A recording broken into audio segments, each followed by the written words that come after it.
Fiancé ni Ryan bang may panibagong cryptic post, hiwalay na talaga. Patuloy na usap-usapan ang relasyon ni Ryan Bang at fiancé niyang si Paula Hoyong matapos mag-post si Paula ng mga cryptic messages sa social media.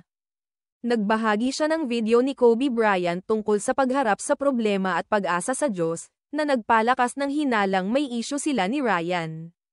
Mas lalong lumakas ang espekulasyon nang mapansin ng mga netizens na wala na siyang suot na engagement ring sa ilang posts, at tinanggal na rin umano ang ilang engagement photos. Ayon kay OG Diaz sa Showbiz Update, may mga inaayos daw ang dalawa, pero hindi siya nagbigay ng detalye.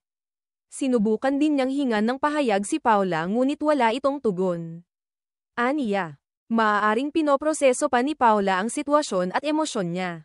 Patuloy ang tanong ng publiko kung naghiwalay na sila o pansamantalang may pinagdadaanang pagsubok.